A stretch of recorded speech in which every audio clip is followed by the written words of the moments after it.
여호수아 내용 중에서 오늘 살펴볼 부분 같이 보도록 하겠습니다. 시작해도 되겠죠? 네. 자, 우리 여호수아서에는 크게 이스라엘 백성들이 이제 그 약속의 땅인 가나안 땅으로 이제 들어가게 되는 내용이잖아요. 가나안 땅에 들어가서 겪는 이제 크게 세 가지의 상황들이 있는데, 첫 번째는 이제 그 땅에 들어가서 물리치고 승리하는 내용이 들어가 있죠. 상당히 많은 부분을 차지하고 있고요. 여리고 성부터 해서 그 뒤에 결국은 그 땅에 있는 가나안 사람들과 전쟁을 통해서 물리치고 승리하는 내용이 들어 있습니다. 그리고 우리가 놓치기 쉬운 두 가지 내용이 있는데요. 한 가지는 모두 다 사실은 전멸시켜라라는 내용만 알고 있지만 사실 그렇지는 않습니다. 그렇지 않고 화친 조약을 맺고 함께 지내도록 이렇게 하는 그런 내용도 있습니다. 그래서 화친 조약을 맺고 함께 지내게 되는 이제 그런 사람들의 이야기들이 있고요. 그다음에 이제 세 번째는 물리치고 승리하는 일만 있는 게 아니라 그들이 너무 강해가지고 이제 못 이겨내는 그런 내용들도 우리 존재합니다. 그래서 너무 강해서 못 이기는 내용들이 이제 곳곳에 내용이 들어가 있고 그게 이제 나중에 사사기에서 이제 그 일들이 어떻게 이제 나중에 영향을 미치는지를 이제 보여주게 됩니다. 그래서 이제 지난번에 우리가 물리치고 승리하는 내용을 첫 번째 시간에 했고 땅을 나누는 얘기를 잠깐 하다가 이제 오늘 할 얘기는 이제 화친 조약을 맺고 함께 지내는 그 스토리들이 나오는데 그 부분에 대해서 오늘 같이 좀 나눠보려고 합니다. 화친 조약을 맺고 함께 지내는 것 그런 스토리들이 거기에 들어 있습니다. 자, 제가 좀 아까 설명드린 이렇게 세 가지의 상황이 나오게 될 텐데 사실 이 세 번째 상황은 사실 모세가 원했던 내용은 아니죠. 너무 강해서 못 이겨내는 것은 없다고 얘기를 했는데 스스로 어떻게 보면은 자기 자신을 믿음이 없고 전쟁에서 승리하지 못하는 일들이 생기는 건데 이제 그건 빼고 어떻게 보면 두 가지를 하라고 했는데 그게 어디에 근거하냐면 신명기 20장 10절에서 12절에 이제 여기 내용에서 근거를 합니다. 신명기에서 뭐라고 모세가 얘기를 했냐면 당신들이 어떤 성읍에 가까이 가서 공격할 때에는 먼저 그 성읍의 평화를 청하십시오라고 되어 있습니다. 만일 그 성읍 백성이 평화 제의를 받아들이고 당신들에게 성문을 열거든 그 성 안에 있는 백성을 당신들의 노비로 삼고 당신들을 섬기게 하십시오. 그들이 당신들의 평화 제의를 거부하고 싸우러 나오거든 당신들은 그 성읍을 포위하고 공격하십시오. 그래서 무조건 가서 그냥 다 전멸시키라고 한 거는 아니었습니다. 원래 모세가 지시한 것은 어떤 것인지 먼저 평화를 청하라고 얘기를 합니다. 그리고 그 받아들이면 그 안에 들어가서 함께 살라고 얘기를 한 거고 그리고 받아들이지 않을 경우에는 그때 이제 전쟁을 할 수밖에 없는 그런 이야기를 합니다. 이게 이제 그 신약에 오면 실질적인 전쟁이 아니라 우리 영적인 그 삶에 생각해 보면 예수님이 조금 비슷한 이야기를 했어요. 전도할 때 어떻게 하라고 얘기를 했냐면 이 내용이랑 비슷한 거예요. 그렇죠? 우리가 누군가에게 이렇게 제자들을 보내시면서 전도할 때 화평을 먼저 이렇게 두드리고 방문해도 되겠습니까? 두드리고 그게 사람이 받아들이면 평화를 빌어주고 복을 빌어주되 받아들일 만하면 그 복이 누려질 것이고 거기서 먹고 지내면서 함께 말씀을 나눠라라고 돼 있고 받아들이지 않으면 그때 신발에 먼지를 떨고 나와라. 그래서 다른 곳에 가서 전해라. 이제 그렇게 이야기하는 것과 어떻게 보면 이제 유비의 관계다라고도 볼 수가 있는데 그래서 여기 보면은 이렇게 평화 제의를 하고 그걸 받아들이는 그런 사람들이 있을 것을 어떻게 보면 예상을 하고 이런 지시사항을 했을 수 있다라고 생각이 듭니다. 그래서 대표적인 여호수아서에 나오는 이렇게 한 사람의 두 가지 케이스를 오늘 살펴보겠습니다. 첫 번째는 여호수아 2장에 나오는 라합 이야기입니다. 라합 이야기. 라합 여리고 성을 이제 공격하기 전에 그 정탐꾼을 두 명을 보내죠. 그래서 상황을 살펴보게 하고 그리고 돌아와서 이제 그 여리고 성을 어떻게 공격해야 될지를 이야기하게 하는데 그 두 명의 정탐꾼이 이제 라합의 그 유숙에 머물게 되는데, 그때 이제 라합이 어떻게 보면 그 스파이들을 이제 잘 그 정탐꾼들을 돌려보내주고, 그리고 이제 라합은 그 이스라엘 백성들의 제안, 또 이스라엘 백성들의 하나님에 대해서 이제 들은 이야기를 가지고, 그리고 그 땅에서는 사실 성경에 의하면 이제 창녀로 지내고 있었기 때문에 어떻게 보면 이제 메인에 속하지는 않았고 주류에 속하지는 않았고 좀 변두리의 주변에 속해 있었고, 그런 상황에서 이제 하나님에 대해서 듣게 되고 하나님을 말씀을 따르는 그 이스라엘 백성들과 함께 하겠다라는 이제 이야기를 하게 되죠. 그래서 그 이야기를 듣고 그 라합이 정탐꾼들에게 이제 자기 자신을 지켜달라, 보호해달라, 내가 하나님을 따르는 그 백성, 여호와 야훼 하나님을 따르는 이스라엘 백성과 함께 하겠다, 그렇게 이제 얘기를 하고 그 약속을 받아냅니다. 그때 이제 정탐꾼들이 그 여인에게 뭐라고 얘기를 하냐면, 여기 나온 것처럼 우리가 목숨을 내놓고라도 약속한 것은 지키겠소. 우리가 한 일을 어느 누구에게도 일러 바치지 않는다면 주님께서 우리에게 이 땅을 주실 때에 우리는 친절과 성실을 다하여 그대를 대하겠소.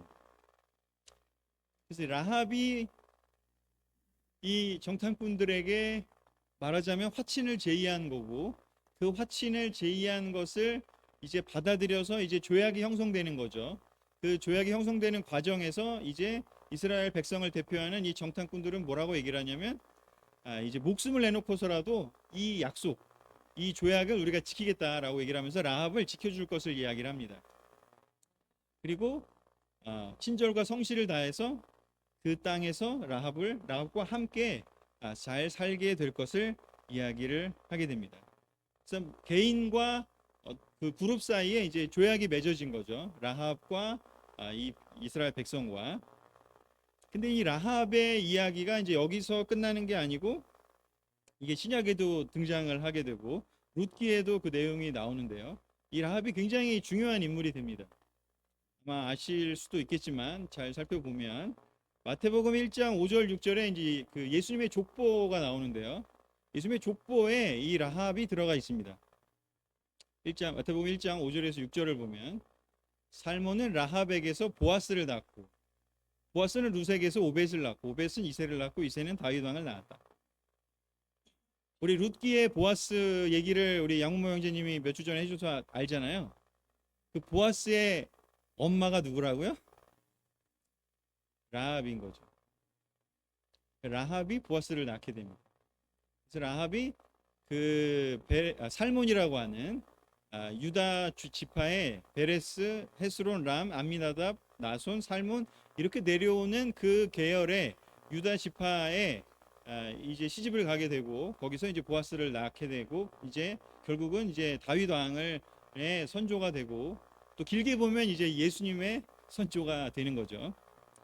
사실은 아무 이스라엘 그 원조, 그 이스라엘 백성 핏줄로서는 아무 상관이 없는데, 이 라합은 이방인이었음에도 불구하고 하나님의 소식을 듣고 하나님 백성의 그 삶을 따르기로 한 사람들에게 이제 마음을 열고 화친을 맺게 되고 화평을 맺게 되고 받아들이게 되고, 그리고 결국에는 하나님 말씀대로 사는 그 백성의 삶을 살게 되면서 거기 있는 사람들과 관계를 맺고, 이제 그 후손들을 잘 키워서 다윗 왕의 또 예수님까지 이어지는 그 계보에 속한 놀라운 사람이 됩니다. 그래서 이렇게 중요한 하나님 백성의 무브먼트에, 하나님이 세상을 이렇게 평화를 위해서, 또 세상에 하나님 말씀을 지키는 백성들의 그 확장을 일으키실 때, 이렇게 이방의 사람이지만 이렇게 중요한 사람들이 이렇게 조인하게 되는, 참여하게 되는 일들이 성경의 곳곳에 나오는데, 우리 룻기에 나오는 그 이야기, 룻도 사실은 그런 계열이었죠. 그런데 이제 여기에 그 선조 중에 이제 라합도 그 분야에 그 역사에 들어가게 됩니다. 그래서 이걸 하나 볼 수가 있고요. 그래서 이건 개인의 차원에서 이제 화친을 맺은 그런 이야기고요. 두 번째는 이제 그룹 차원에서 화친을 맺는 이야기가 또 여호수아에 등장하게 됩니다.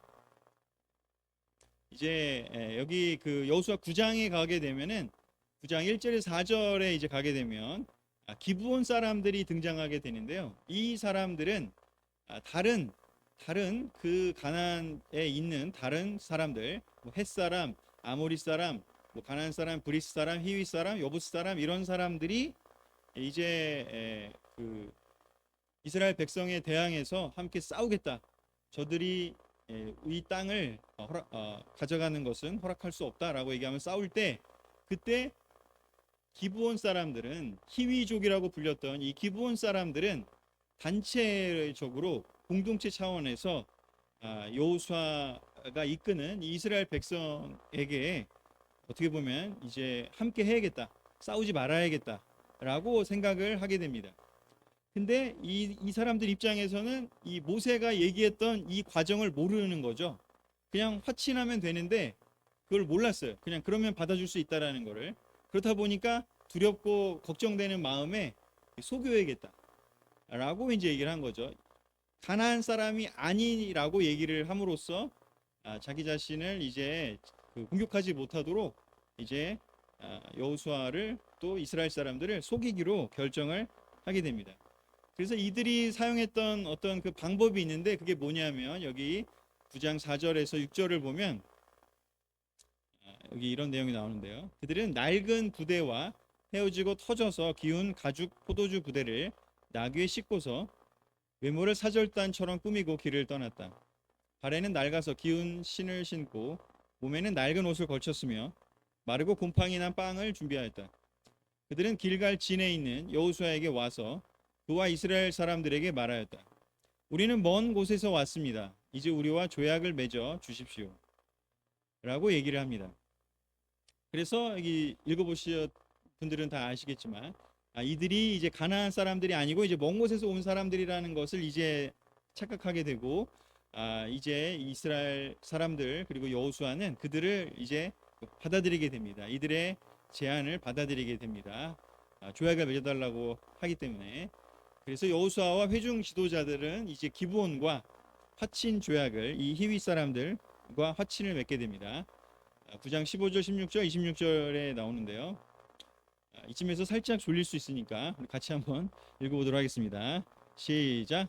여호수아는 그들과 화친하여 그들을 살려준다는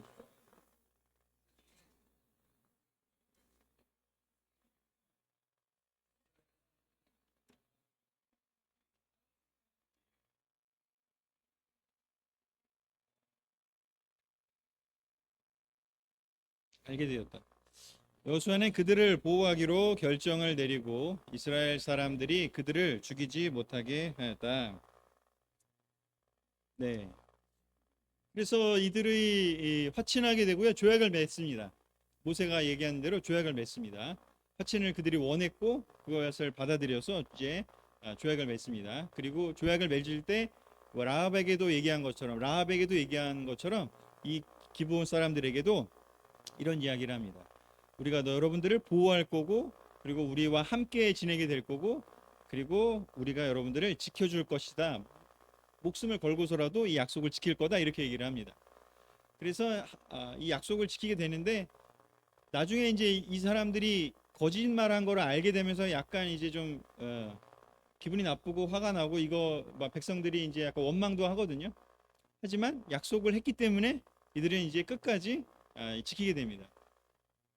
그래서 이 뒤에 나오는 내용을 보면 이 기본 사람들이 이제 여기 투항을 해버리니까 이스라엘 사람들의 편에 들어가니까 아까 봤던 그 나머지 사람들이 이제 화가 났죠.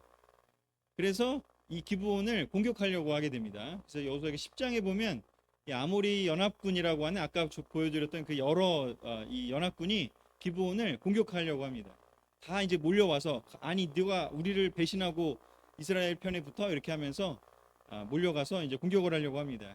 근데 그때 이 조약의 근거에서 우리가 지켜주기로 했기 때문에 요즘 말하면 뭐 상호, 방호 조약 뭐 이런 거 있잖아요. 그래서 그런 것처럼 이제 이스라엘이 이 기브온을 온 힘을 다해서 구해주고 연합군의 공격을 이제 막아냅니다. 그래서 이런 내용들이 이제 여기에 나오게 되는데, 그래서 이런 것들을 잘 살펴보면 이스라엘 백성들의 특징들을 살펴보면 이렇게 조약을 맺고 화친을 지키게 되면 이들은 자기들한테 어떠한 일이 벌어지든지 간에 자기들에게 손해가 되더라도 자기가 약속을 한 그 사람들은 끝까지 지켜주고 끝까지 돌봐주고 끝까지 보호하는 것을 알게 됩니다. 그래서 이 기브온 사람들이 이렇게 들어가게 되는데 이 기브온 사람들에 대한 이야기가 나중에 이제 그 구약의 뒤쪽의 이야기에 또 등장하게 됩니다. 한 두 번 정도 등장하게 되는데 어디에 등장하는지를 같이 살펴보도록 하겠습니다. 사무엘하 21장에 이 기브온 사람들에 대한 이야기가 등장을 합니다. 여기에 보면 사무엘하 사울과 다윗과 관련된 이야기인데 이때 이 기브온 사람들과의 이야기가 등장하게 됩니다. 자, 같이 한번 읽어볼까요? 사무엘하 21장 1절에서 2절입니다. 시작. 다윗 시대에 새해 동안이나 흉년이 들었다. 다윗이 주님 앞에 나아가서 그 곡절을 물으니 주님께서 대답하셨다. 사울과 그의 집안이 기브온 사람을 죽여 살인죄를 지은 탓이다. 다윗은 기브온 사람들을 불러다가 물어보았다. 기브온 사람은 본래 이스라엘 백성의 자손이 아니라 아모리 사람 가운데서 살아남은 사람들이며 이미 이스라엘 백성이 그들을 살려주겠다고 맹세하였는데도 사울은 이스라엘과 유다 백성을 편파적으로 사랑한 나머지 할 수 있는 대로 그들을 다 죽이려고 하였다. 여기 보면 이제 그 한참 시간이 흐른 후에 이 기브온이라는 지역이 이제 베냐민 그 지파가 그 분배받은 땅에 속하거든요. 그래서 이제 베냐민 지파 사람들과 함께 살아요. 그렇다 보니까 이제 사울도 베냐민 지파잖아요. 그래서 이제 그 사울이 그 베냐민 지파에서 이제 뽑혀서 왕이 되는데, 근데 이 사울의 입장에서는 자기 민족이 아닌 말하자면 이제 외국인 같은 존재인 거죠. 이 기브온 사람들을 너무 여기 보면 그 사울이 이스라엘과 유다를 편파적으로 사랑한 나머지 그들을 기브온 사람을 다 죽이려고 했다라고 얘기를 합니다. 그리고 실제로 공격을 했고 여기에 대해서 기브온 사람을 죽인 그 죄를 저질렀다고 합니다. 원래는 보호를 해줬어야 돼요. 그들의 선조가 약속을 했고 그 약속은 계속해서 대대로 유효했기 때문에. 근데 이제 사울이 그 약속을 깨트리는 거죠. 그래서 사울과 그의 집안이 이 기브온 사람을 죽여서 이 살인죄를 지은 것에 대해서 하나님께서 그들에 대한 그들의 그 행동에 대해서 대가를 치르게 했다라고 하고 다윗 왕은 그것을 이제 회복해 주는 그런 이야기가 이제 등장을 하게 되는 거죠. 그래서 이 이스라엘의 역사의 면면에 이 여호수아 시대 때 이렇게 약속을 하고 화친한 내용을 이렇게 하나님이 유심히 살펴보고 계시고 끝까지 보살펴보고 계심을 알 수가 있게 됩니다. 그리고 나중에 이제 또 하나 등장을 하게 되는데 이게 느헤미야서에 등장을 합니다. 이 기브온 이야기가 느헤미야 7장 6절을 보면 그 바빌론 포로로 끌려갔다가 이제 복귀한 그 이스라엘 사람들의 그 명단을 이제 거기에 기록을 하게 되는데 여기 보면 7장 6절에 보면 바빌론 왕 느부갓네살에게 사로잡혀 바빌론에 끌려간 사람들 가운데 많은 사람이 바빌로니아 각 지방을 떠나 제 고향 땅 예루살렘과 유다로 돌아왔다. 그러면서 25절에는 이스라엘 백성의 명단과 수는 다음과 같다라고 얘기하면서 기브온 자손이 95명이다 이렇게 기록하고 있습니다. 그 얘기는 뭐냐? 기브온 자손이 베냐민 지파에 아예 이제 소속이 된 거예요. 하나님 나라 백성에 소속이 됐다는 거죠. 더 이상 이방인이 아니고 이제 소속이 된 겁니다. 그래서 이런 이야기들을 통해서 이 두 가지 라합과 기브온의 이런 이야기들을 살펴보면서 오늘 제가 나누고자 하는 포인트는 그냥 한 가지입니다. 간단하게 하나님의 신실하심에 대한 이야기를 저는 같이 나누고 싶습니다. 사실 우리가 어떻게 보면 이 대한민국 땅에서 우리가 크리스찬이 됐다는 걸 생각해 보면 우리가 라합이고 우리가 기브온 같은 사람들이라는 생각이 듭니다. 그렇지 않습니까? 원래 우리나라는 어떤 나라였는지 하나님을 모르는 나라였고 어쩌면 샤머니즘 또 뭐 유교 불교가 있고 또 어떻게 보면 하나님을 전혀 모르는 나라인데 선교사들이 와서 우리에게 전파를 해줬고 그 중에 이제 우리가 그 얘기를 듣고 우리가 라합처럼 또는 기브온 사람처럼 우리가 반응을 한 거죠. 그래서 하나님 백성으로 우리도 편입이 된 거죠. 그래서 우리가 편입이 된 사람들도 하나님이 전혀 배타적이거나 아니면 배제하지 않으시고 그 주류의 그냥 품에 그대로 녹아 들어가서 함께 하나님의 백성으로 살게 하셨다는 것을 볼 수가 있습니다. 그래서 하나님의 역사가 어떻게 일어나느냐? 하나님의 역사는 로마서에 나온 것처럼 그 참 감람나무, 뭐 돌 감람나무 이런 얘기 나오잖아요. 그래서 이렇게 그 접붙이는 그런 이야기를 하면서 유대인들에게만 하나님이 역사하시는 것이 아니라 온 세상 사람들에게 역사하시는 하나님임을 보여주게 됩니다. 그래서 우리의 마음 속에 우리가 하나님을 이해할 때 하나님이 이렇게 긴 역사 속에서 하나님이 사람들에게 약속하신 것은 끝까지 지키시는 분임을 알 수가 있고, 또 하나는 이스라엘 백성 또한 그 이 약속을, 기브온과 했던 약속, 라합과 했던 약속을 끝까지 이렇게 지켜내는 것, 자기들이 희생하고 심지어 목숨을 바치는 일이 벌어진다 하더라도 그것을 지켜나간 사람들, 여호수아 시대의 이스라엘 사람들, 그리고 사울 왕 이후에 다윗 왕도 그걸 지켰고, 그리고 느헤미야도 또 에스라도 이걸 지켰습니다. 그래서 이 신실함이 지속적으로 유지가 될 때, 지켜나갈 때 그들의 하나님과의 관계가 올바로 섰고, 또 하나님도 그들을 지속적으로 축복을 했습니다. 인류 역사상 저는 왜 하나님이 유대 민족을 또 이스라엘 민족을 선택하셨을까를 생각해 보면, 이 약속을 했을 때 그것을 목숨을 걸고 신실하게 지키는 그러한 그들의 성품, 아브라함의 성품, 그런 것이 있지 않았나라는 생각을 하게 됩니다. 사사기에서도 좀 특이한 내용이 있어요. 나중에 사사기를 이제 이어서 할 때 얘기를 할 수도 있는데, 거기 보면 입다라는 사사가 나오는 거 혹시 아시나요? 입다 이야기도 굉장히 특이하죠. 자기가 하나님께 서약을 합니다. 전쟁에서 이기고 돌아왔을 때 처음 나를 맞이하는 존재를 하나님께 드리겠다. 근데 그게 누가 되죠? 비극이죠. 그런 약속은 사실은 하지 말아야 되는데 쓸데없는 약속을 한 거긴 하지만, 근데 입다와 그의 딸은 그 약속을 어떻게 하죠? 지킵니다. 저 같으면은, 제가 그 딸이면 그건 아빠가 한 약속이잖아요. 왜 저한테 그러세요? 취소하세요. 가서 하나님한테 취소하세요. 아마 그러고 약속을 깨트리라고 얘기할 가능성이 큰 것 같습니다. 아니, 가능성이 아니라 100%죠. 내가 죽는데 지금 거기에 가서 아버지가 나를, 하나님하고 아버지의 약속 때문에 나를 그렇게 한다는 게 말이 되냐, 이렇게 생각하기 쉽잖아요. 근데 놀랍게도 그 내용에 보면 좀 이게 이해할 수 없는데 슬퍼 울면서도 그 딸이 받아들여요. 그리고 입다도 그걸 받아들여요. 자기가 서약했으니까. 이렇게 놀랍게도 이 신실하게 약속을 지켜나가는 이 사람들의 이야기들이 곳곳에 있는 걸 보면서 이게 정말 이게 하나님의 성품을 그들이 지키려고 노력을 했구나, 이런 생각이 들고, 또 이스라엘이 언제 망하느냐를 잘 생각해 보면 이 신실함을 잃어버렸을 때죠. 신실함을 잃어버리고 하나님의 그 지키심과 하나님의 약속을 믿는 걸 잃어버리고 다른 이방신을 섬기고 다른 가치관을 섬기고 다른 말씀을 따라가는 일을 하게 될 때 그들이 결국 북이스라엘이 먼저 멸망을 하고 나중에 유다도 똑같이 따라하면서 이스라엘이 아예 다 멸망하면서 이제 바빌로니아로 끌려가게 됩니다.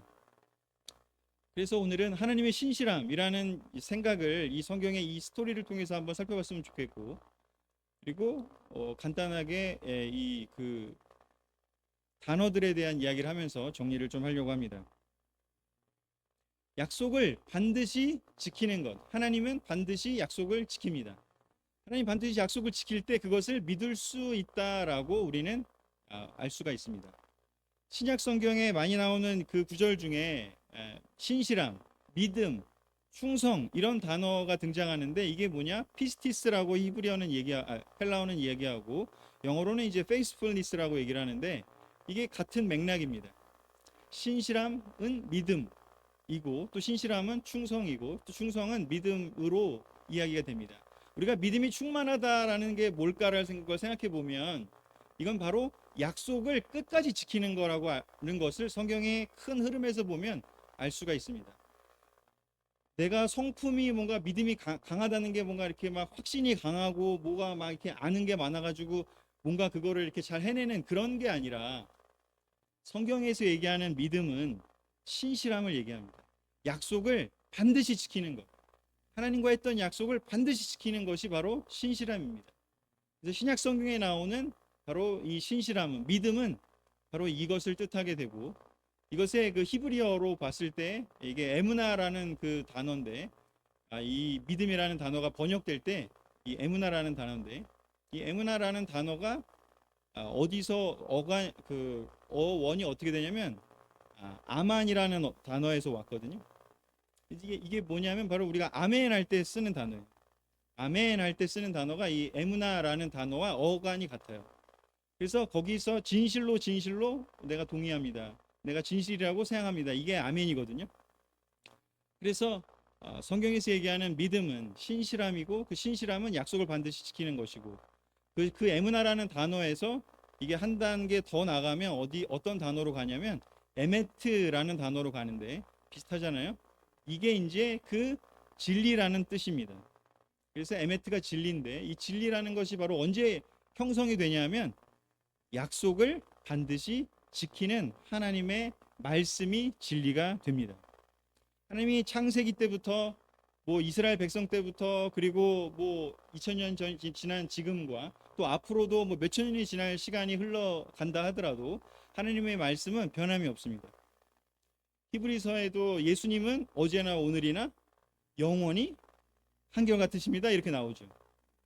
그래서 하나님의 성품 중에 이 놀라운 성품, 진리의 성품, 또 이 놀라운 성품을 대표하는 게 뭐냐면 바로 하나님의 약속을 반드시 지키시는 분이라는 것, 신실한 분이시라는 것.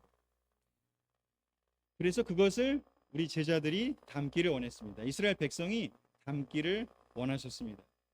오늘 우리의 삶에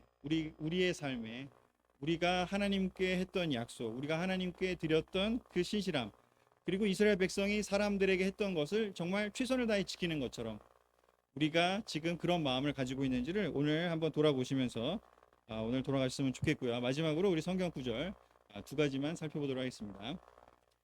오늘 기억하실 내용은 신실하신 하나님, 약속을 지키시는 하나님, 한결같은 하나님, 라합을 보호하고 지키시겠다고 하셨고, 그 라합에게 약속하신, 이스라엘 백성을 통해서 약속하신 그 약속이 어디까지 이어졌는지 예수님까지 이어졌습니다. 기브온 백성들에게 했던 그 약속이 어디까지 이어졌는지 영원히 함께 이스라엘 백성의 삶 속에서 끝까지 함께 갑니다. 하나님이 우리에게 하신 약속은 그렇게 끝까지 신실하시게 우리에게 한결같이 우리를 지키시고 보호하실 것이고, 이 세상에서뿐만 아니라 어디까지요? 영원까지 우리를 인도하실 겁니다. 여기 있는 모든 분들이 라합과 기브온 같은 그런 존재가 될 수 있잖아요. 예레미야 애가 3장 21절 22절에 이렇게 나와 있는데 같이 한번 읽어보겠습니다. 시작. 마음속으로 곰곰이 생각하며 오히려 희망을 가지는 것은 주님의 한결같은 사랑이 다함이 없고 그 긍휼이 끝이 없기 때문이다. 아멘. 예레미야 애가가 언제 쓰였는지 아시죠? 다 무너지고 포로로 다 끌려가서 너무 슬플 때. 그래서 이 예레미야 애가를 지은 저자는 곰곰이 그 슬픔 속에서 생각한대요. 나의 희망이 어디 있을까?